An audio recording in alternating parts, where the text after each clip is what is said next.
Good evening, and welcome to The Way Out Show. I'm your host, Dane McCarthy. Today is August 15th, 2018, and we are truly experiencing one of the greatest periods in American history, probably at least for the last 100 years, or perhaps even the last 150 years, with the possible exception of World War II. Because what we are seeing now, what we are experiencing, is the classic battle, the classic struggle between the forces of tyranny and the forces of individual freedom, between the forces that want to crush free speech, the right to bear arms, the right to have privacy, and many other rights that are laid out in the Bill of Rights. There are many people in the United States who do not believe that freedom of speech and the right to bear arms is a good thing. And many of those other basic rights that are given to us, that we are born with, that were essentially God-given rights as laid out by the founders, the Constitution of the United States of America. And you might ask, why do they want to destroy the United States? Because if you destroy the Bill of Rights, which is really the blood, the heart of the Constitution, at the heart and soul of the United States is the Bill of Rights. It's a sacred, if there's any document that is sacred, it is the Bill of Rights. And the reason why people want to destroy and take away those rights is the same reason that they have used for thousands of years, that they don't want people's rights, because they want control over you and me. They believe they are superior, that they are better qualified to run this country, to run their own lives as well as your life and my life. And they are determined that they are going to get control again, because when this country was founded, that was a huge blow to this group of people. And it's a small group of people, and they're mostly arranged in families, and they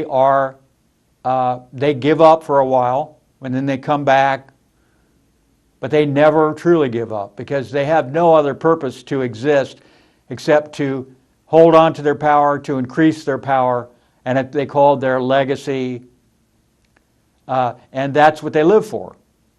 They're godless people. They don't have any faith or trust in God, in humanity, who are the children of God, and they are they're selfish, they're greedy. And, I'm putting a fine point to it. I'm dividing up humanity into two groups, and that's really not fair. Some people divide humanity into left and right. I don't do that. I think that tyranny can be either left or right. And there's an old saying, when the hobnailed boot is on your neck, it really doesn't matter whether that is the left boot or the right boot. It's still on your neck. So this is the way tyranny operates, and we can see tyranny. And you might say, well, tyranny is Donald Trump. But how is tyranny Donald Trump? Does Donald Trump want to take away your right to keep and bear arms, which is paramount to a tyrant? That's one of the very first, or perhaps the very first thing that a tyrant does, is disarm the people. The other thing that a tyrant does is he takes away their free speech. He controls the press. He suppresses, jails, murders intimidates, threatens, whatever it takes to silence the opposition. And there is always an opposition in any government, in any group of humans. There is going to be an opposition. And this is part of the nature of things. This is the way, this is the natural state. This is the default state of any group, whether it would be humans or virtually any other group. You have those who want to be the oppressors and those who want who desire very much not to be oppressed. We can see this in mammalian behavior all the way through, in various species. So it's not just a human trait. That's how basic and primeval it is. And we see the most sophisticated means by far that are used to oppress humans by other humans in the human, right now, probably the most sophisticated of any time period in history. But that technology cuts both ways, because technology can and always eventually becomes available to everyone. And so the same people who try to suppress people by surveillance, by using the fear tactics that they always use, those same people can also be spied upon. They can be also surveilled. The internet, which is one of the major inventions of the 20th century, is an incredible tool for at least two things, for getting information to the people, but under the correct control by the small group of tyrants, the tyrant class, if you want to call them that. They have a very strong motivation to get control of that internet. Once everything is electronic, then virtually at the touch of a button, you can send out a message across the world. And every human who has access to that electronic means of communication will be able to access that information. So you can send out the truth to people as well as falsehood. And that's what we're seeing now, is we're seeing truth and falsehood being put out across the whole world. And some people say that this is false, and they call it fake news, and some people say that this is false. And the two sides accuse the other side of being false, of lying, fake news. So it's left up once again, to the individual to decide whether a piece of news is true or false. Those people who rely on their masters, the experts, their masters hire the experts. And who do you suppose the experts will support? Whose news source who do you suppose they will say is true? I mean, that goes without saying. They're going to support the people who hire them. So the experts, you could say, well, some experts are completely unbiased. And that's true. Some experts are unbiased. There really are some honest, good people, unbiased guys out there, and men and women, who will tell you the truth. But still, they're going to have to fall on one side or the other. And if you don't agree that this expert is telling you the truth, it doesn't matter whether it's true or not, you're not going to believe it. I mean, I've seen this over and over. We can see this. You can show someone who believes something that what they believe is false, and you can prove it. It would stand up in a court of law. If you had a jury, if you had you had a defender, and you were trying to prove that something happened or didn't happen, and you had it nailed, the proof. 7 ways from Sunday, you had it nailed. There are many, many people, if they have that strong belief that it is not true, they will not believe even with proof. And this is just human nature. Now, some people will believe. Some people will change. Some people can look at the proof and they'll say, wow, I was wrong. I believed that such and such was true, but here's the proof. And it's not true. And they'll change. But this is not everyone. Many people have an emotional, they're bound up emotionally, they're tangled up emotionally with their ego and their various emotions with a particular belief system. Maybe everyone in their family believed that way, for generations. And their personality is hooked in to that belief system. They believe that that belief system is who they are, or that way of belief, that way of life. It becomes a way of life. It becomes a persona. It becomes, well, I am you fill in the blank. I'm this way. And nothing can shake that, because who they are as a person is tangled up in that belief. And this is how people fool themselves. This is how people lose their way in life.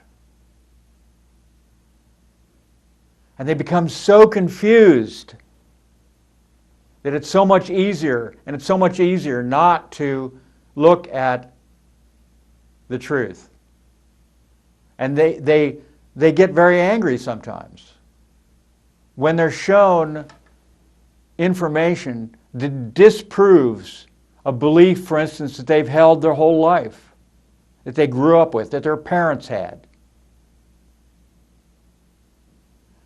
But is that truly what a human being is? Are we what we believe? Are we what we think we are? No, we are not that. Because we are human beings. That's what we are. When we were born, did it matter what our belief system is? Did we have beliefs? No. When we were little children, we didn't have these beliefs. They were instilled in us later.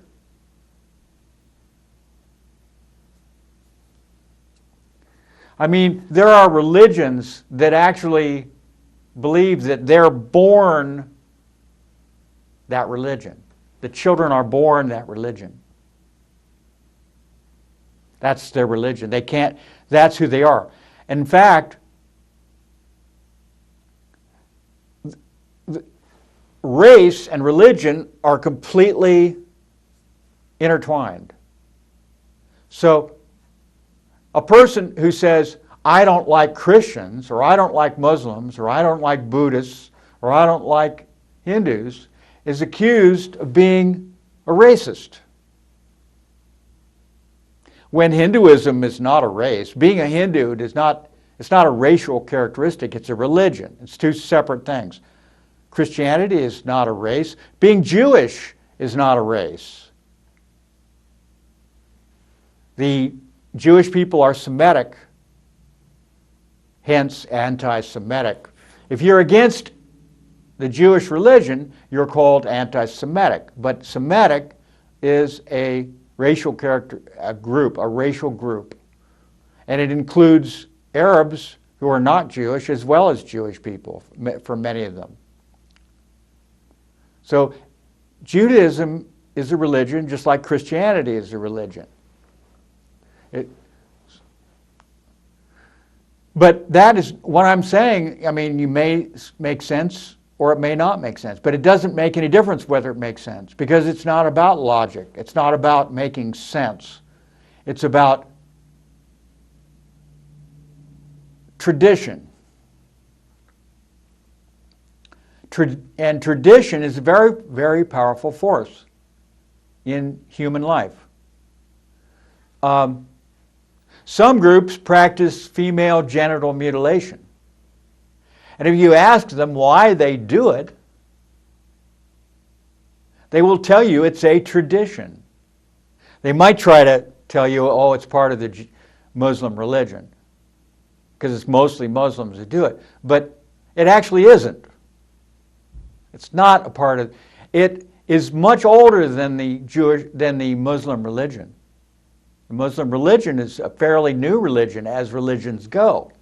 It's younger than Christianity, younger than Hinduism or Buddhism.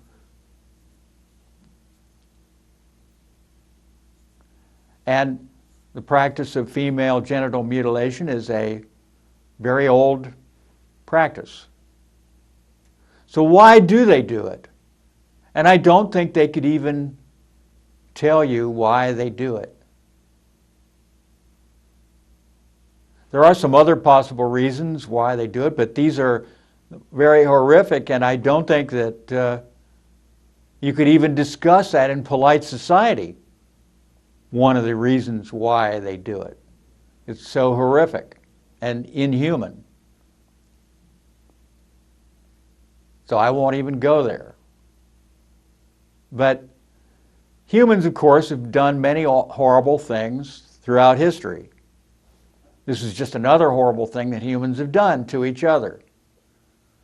You look at the horrors of World War II and the Armenian genocide in the early part of the 20th century, the Rwandan genocide, what happened in Vietnam, that was horrible. What happened in the first Gulf War, just incredible slaughter. What happened in the war between Iraq and Iran, that was an enormous slaughter. Most Americans don't even hear about that because Americans were not involved, not directly. I have to say, though, that Saddam Hussein was supported by the United States in that war back in the 80s. Very horrific. So humans do horrible things, and it's awful that they do, and we have to live, and just live with it. You try to, what can you do? What can I do? I can't stop it. I wish there was something I could do, but I do think that education is helpful, very helpful, and learning what is true and what is not true can be very helpful, because if we don't know what is true, and I do believe truth exists, and I believe absolute truth exists, but most of the time, the kind of truth we're looking at is the legal definition of truth, which is true beyond a reasonable doubt. In other words, it surpasses the level of a reasonable doubt. So we have to look at whether or not we are willing to be bold enough to take a risk and be willing to change our mind about how we think, how we feel about things, our belief system, in order to free ourselves. I mean, it goes back to the definition of freedom. What is freedom? We talk about freedom a lot, but do we know what it is? We could say, well, if you're in jail, you're not free. If you are out of jail, you're assumed that, well, I'm free. You're not necessarily free if you're out of jail, because we have a tremendous burden that we place on ourselves that limits us, that prevents us from being free, and we burden ourselves with a complex web of belief systems. And you can almost say they're superstitions. I mean, you could say, well, a superstitious person is an ignorant person. And that's just another way of saying that they have a bunch of beliefs that really are not logical and really don't make any sense. And the facts, if you look at it, well, if you looked at the facts concerning that superstition, you would find that, well, it's not true, it's just a superstition. I mean, people say that, if you break a mirror, you'll have 7 years bad luck. That's a superstition.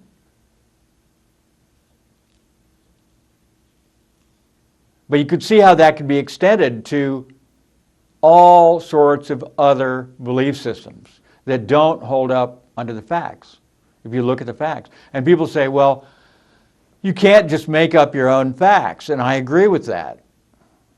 Facts are facts. But you have to also look at the origin of the fact checkers. Do they have an agenda? Are they true? Can you parse the facts? Can you split hairs? Can you leave out certain facts to make one truth appear to be a falsehood instead of a truth, or vice versa? Yes, you can. You can do that. And that's why in the legal system and detectives, in the police work, you want corroboration. And in journalism, the good journalist uses corroboration. He needs sources, multiple sources. And each time he gets a reliable multiple source that affirms or confirms this particular narrative or fact, then that notches it up, that raises it up one more notch in the believability. And so it's heading in the direction of surpassing that barrier, which is beyond a reasonable doubt. And this is what we have to do in our own lives on a daily basis. We have to apply that standard, that high standard, to our own lives. And we will benefit from it, because we will be able to make decisions from a position where we know more than we did before. Because it's very easy to really get yourself in trouble if you don't know as much as you can about a particular situation that you might be getting into. And people say, well, you got to do your due diligence.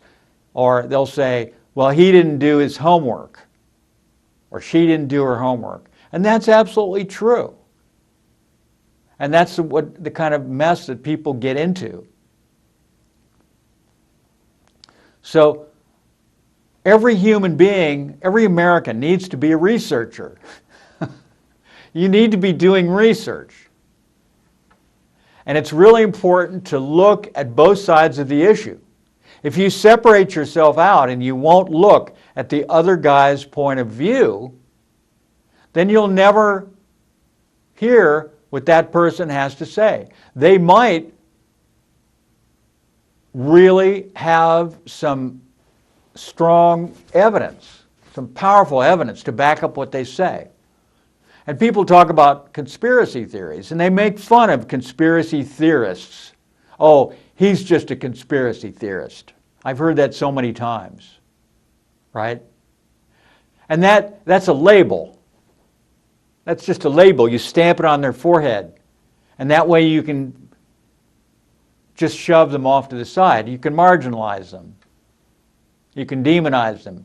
You can minimalize them. Oh, conspiracy theorist. That's real easy to do. And they might say, well, I'm not a conspiracy theorist. But it doesn't matter what they think, because you've labeled them, and you say, because I have labeled you a conspiracy theorist, that's what you are. And people are supposed to accept that? No. People are not going to accept that. And it makes people angry when they get labeled like that. You know, oh, you're a racist.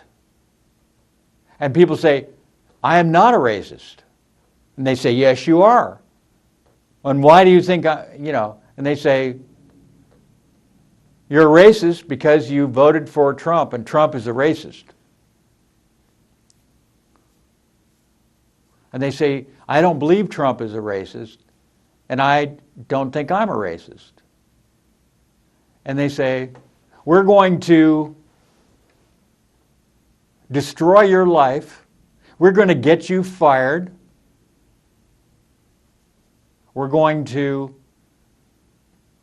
inform your employer, and the next job you go to or try to get a job there, we're going to inform them that you are a racist. And we're going to hound you, and we're going to oppress you in every way that we possibly can, using social media to basically destroy your life. And they say, oh, you're a fascist. And we're going to hound you and we're going to oppress you because you're a fascist from now on.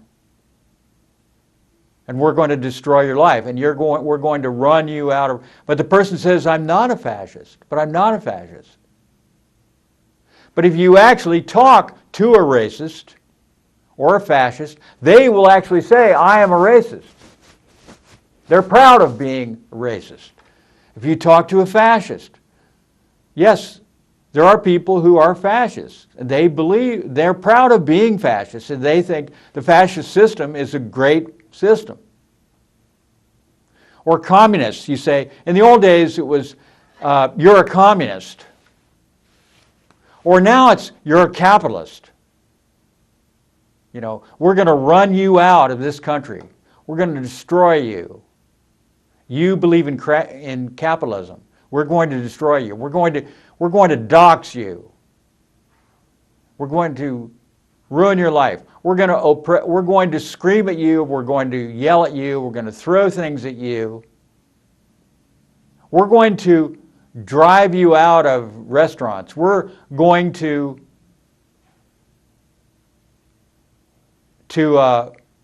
prevent you from going to restaurants. Or if you go into a restaurant, we're going to refuse to serve you because you are a racist, fascist. You can go on.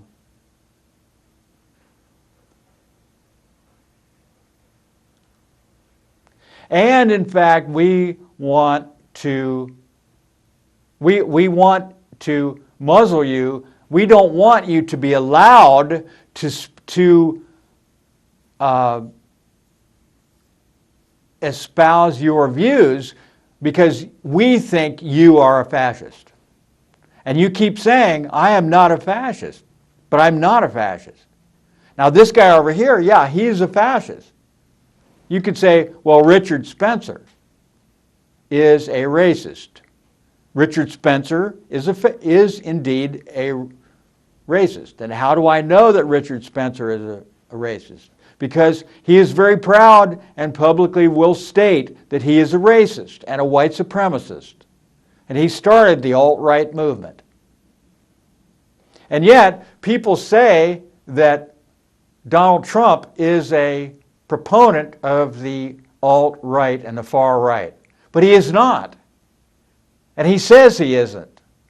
But Richard, he is not. And if you listen to an interview, you can watch. I saw a movie called Death of a Nation last night. It was a really interesting movie. I didn't agree with everything that was stated in the movie, but it had some really good points.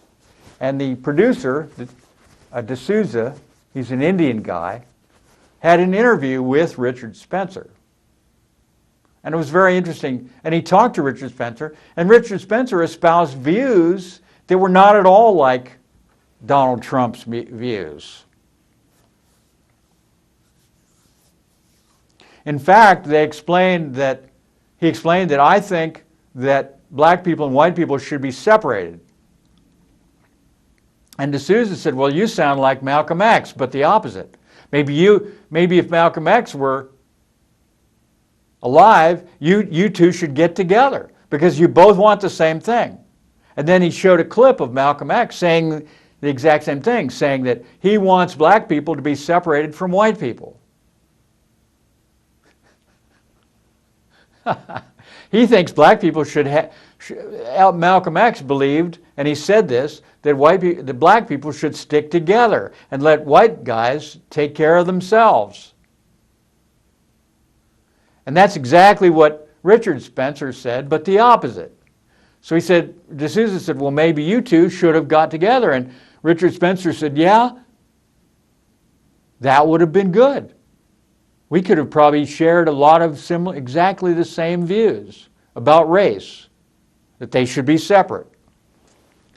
And I certainly don't believe that, because I think human beings are human beings, and we're not separate.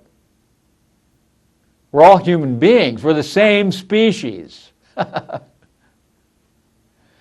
The gradations of our skin coloration have nothing to do with who we are. White people and black people are identical in so many ways.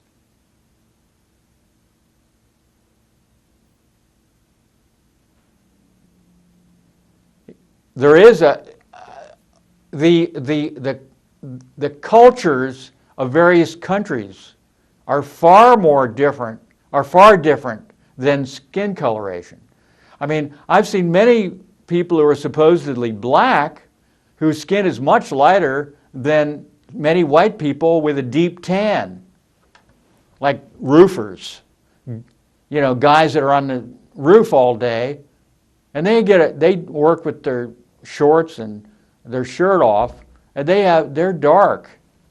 Or I suppose nudists or something would get dark all over if they wanted to. And so, I mean, or some people, are just naturally dark. But who cares about all that? It's meaningless. But it's just it's a psychological need that people have to separate people. Some people just need to separate people out. I guess it makes them feel more comfortable. And people like to be in a group, in their own tribe. And so they say, well, I'm a Buckeye supporter. And that's their tribe. And they wear the Buckeye paraphernalia. They got the hat, they got the t-shirts, they got the everything, the scarf or whatever, and the jacket, and they go to the game and they paint their face the Buckeye colors, and that's how they identify. And they're loyal supporters, and they get really sad if the Buckeyes lose, and they get really happy if the Buckeyes win. And so they identify, and it's a mistake, of course, to identify with an artificial construct like the Buckeyes. But all these other groups are also artificial constructs. I call them clubs.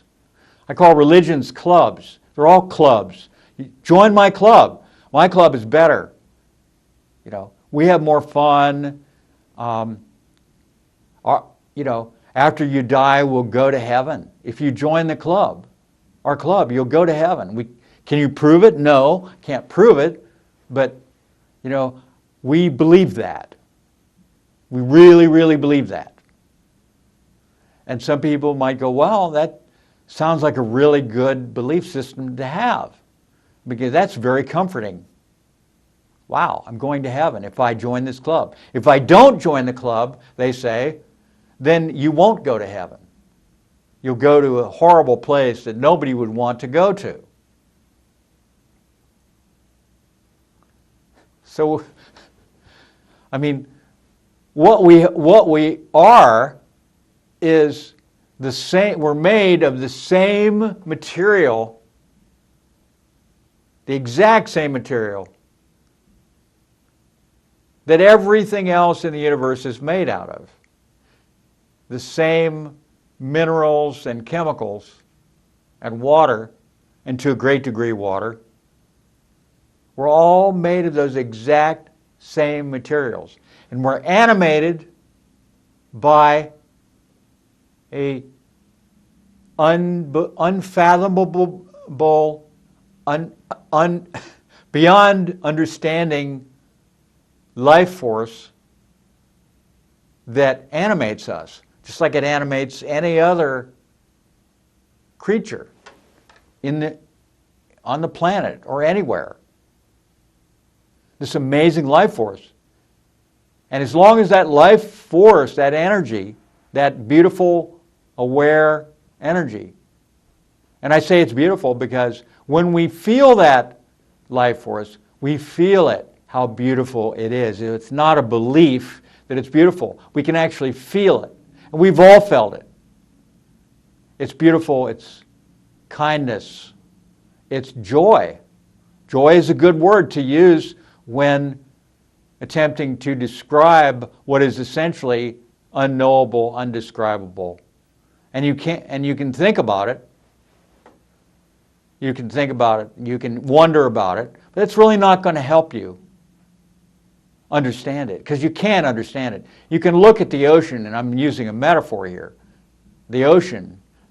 You can stand on the shore of the ocean and wonder, what is the ocean?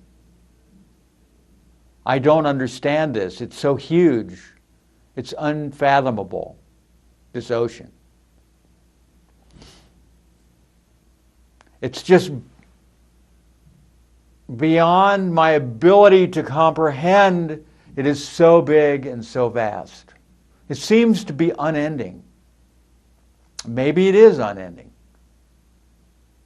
But maybe there's another way to understand the ocean, and that is to dive into the ocean, to swim in the ocean, to feel the feeling of the water of the ocean and the beauty of the ocean and the pleasure that you feel to swim in the ocean. So that's another way of knowing, a different way of knowing, that it's not analyzing. I mean, to stand on the shore of the ocean, I mean, if you had a map, you could look at a map of the ocean. You could measure it. You could use a mathematical algorithm to figure out how many gallons of water are in the ocean. And people have done that. And that's one way of understanding, but it leaves you, it's cold. It's not a pleasurable experience. So that's only one way of knowing. That's sort of an intellectual way of knowing. There's another way of knowing, and that's the more natural way. That's the way that we were born with.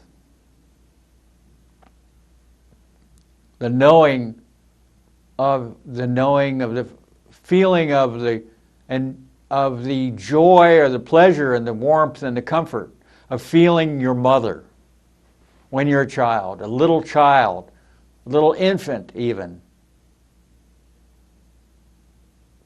As soon as it's born, it cries. And what does it cry for? It cries for its mother. And as soon as its mother is there, then it's comforted, then it's happy. It's a knowing that is not an intellectual knowing, but it's a very true knowing. And this is how we need to live our lives, our whole lives. And that's the true way we should live our lives. We can gain all the information we want, and we need that. We need that for what? To make us happy? No. It's not going to make us happy. It's not going to make us fulfilled in our life.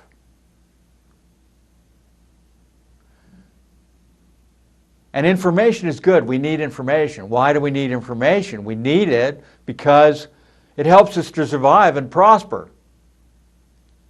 It helps us make decisions Like, which job am I going to try to get? What am I going to do in my life? Am I going to do this? Am I going to do this? Which one would be better? But that true happiness is not going to be ultimately found by what we do. Yes, you can do something you love, but that job that you do or that career that you do you love, what if someone fires you from the career you love?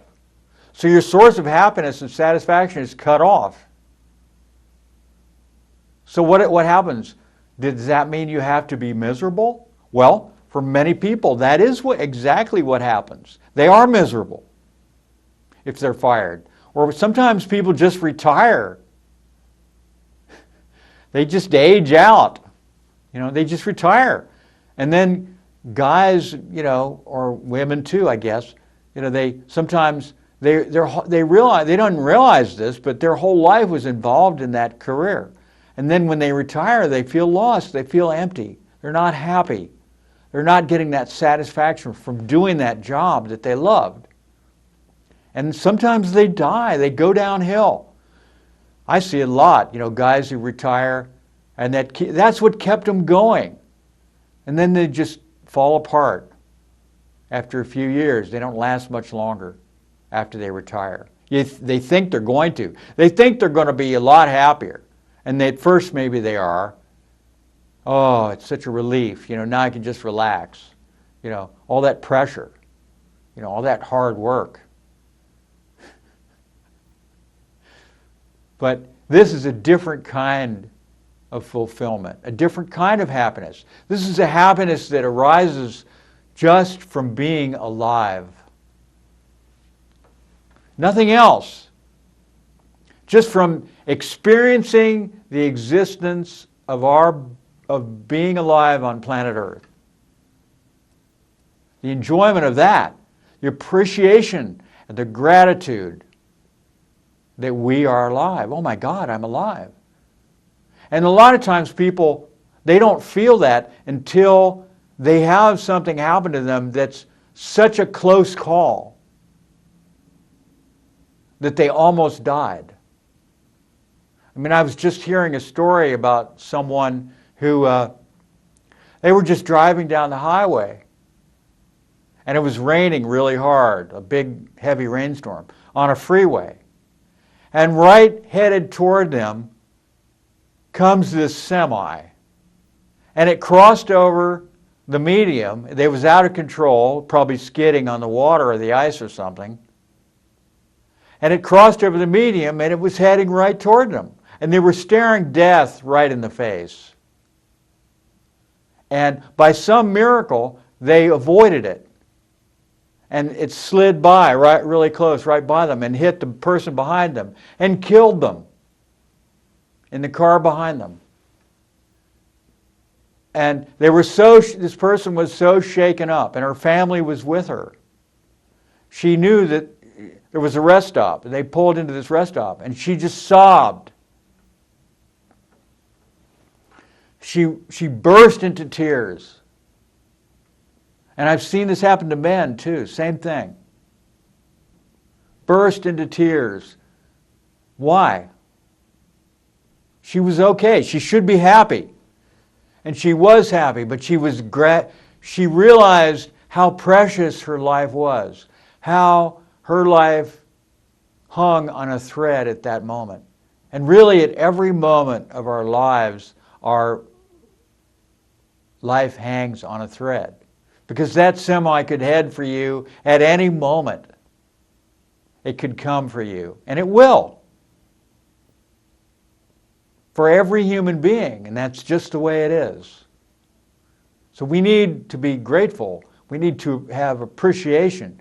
And this happens to many people when they when they make it out of a situation like that and they're okay, then they oftentimes will cry because it's a bursting of a dam inside, of emotion, where they suddenly realize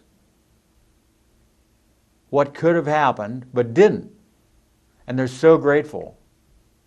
And there's an emotional reaction because they really weren't thinking about or in touch with their own life, what was really keeping them alive. They were so involved in their daily life, doing this, doing that, taking care of their family, putting food on the table, career, all the things that we spend all of our time doing, that they forgot about the most essential thing in their lives. That life that keeps them alive, that keeps them breathing every moment. From the moment they take that first breath when they come out of their mother's womb to the moment they will take our last breath, and that'll be it. And that'll be over. And we have a window of time from our birth to our death, and it's up to each human being to appreciate and feel gratitude. That's one of the most important and highest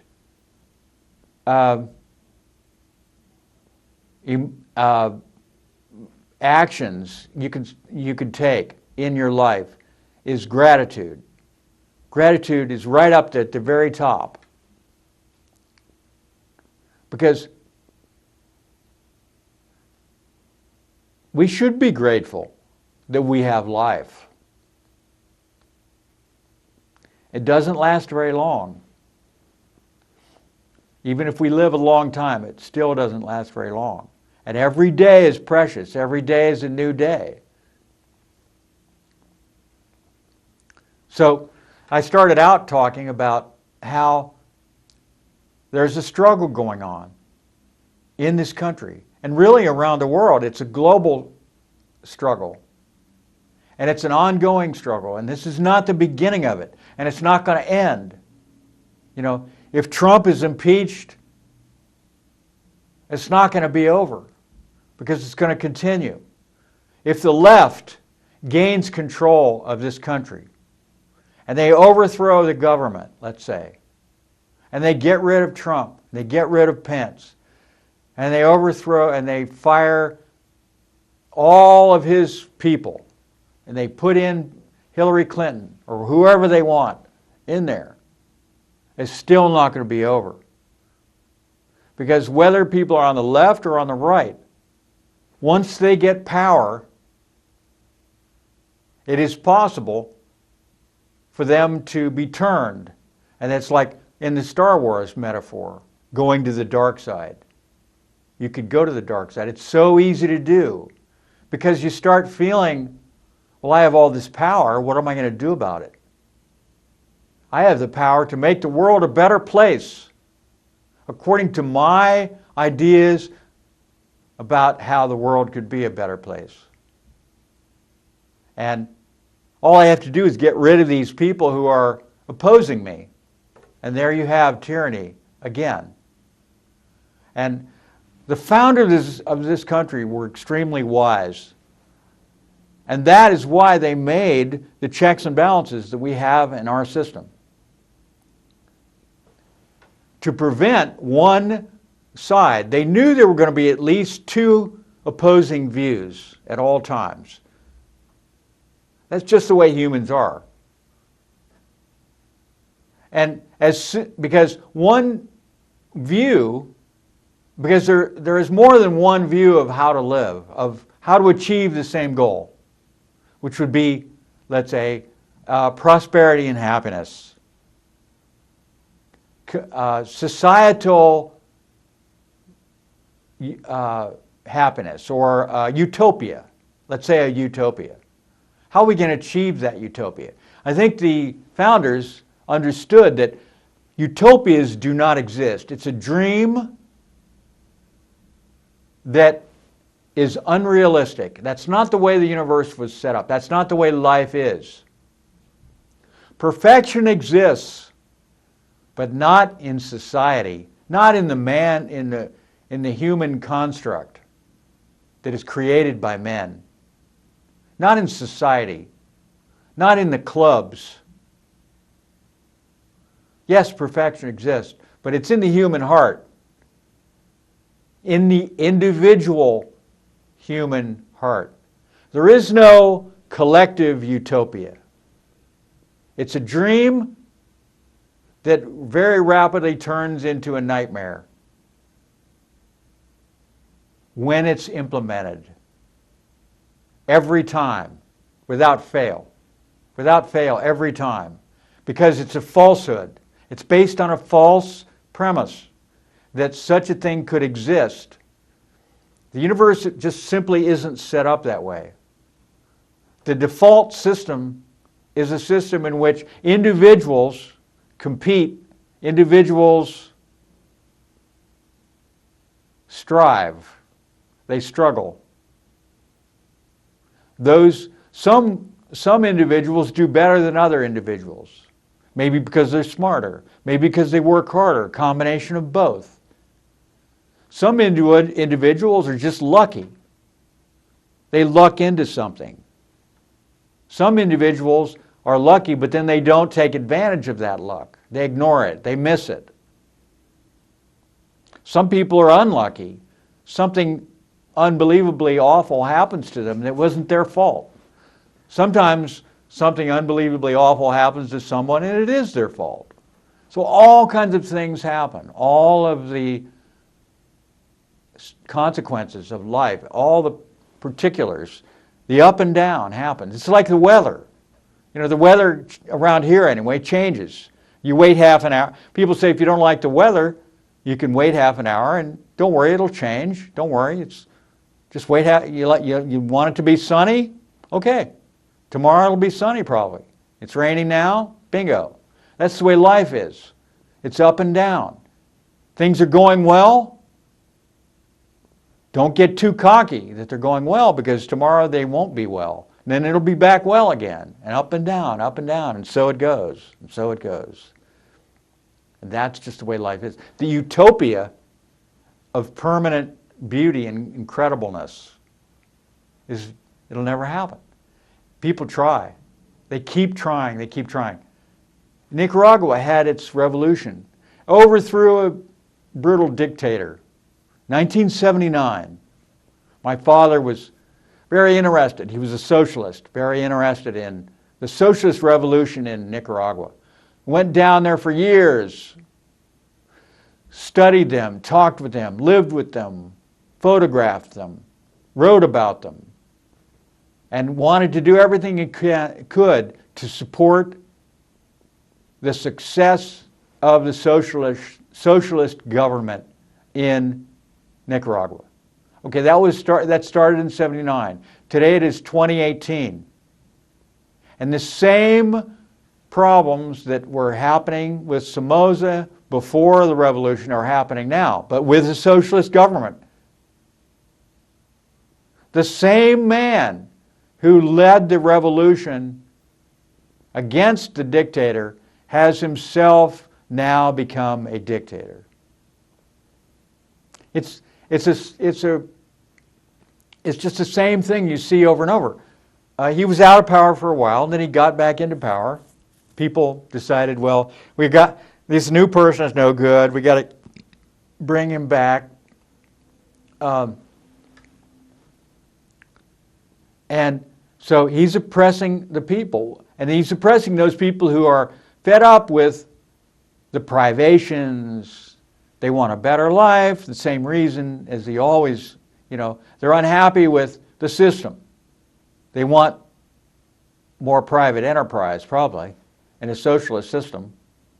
They feel like, I can't get ahead because the government is oppressing me.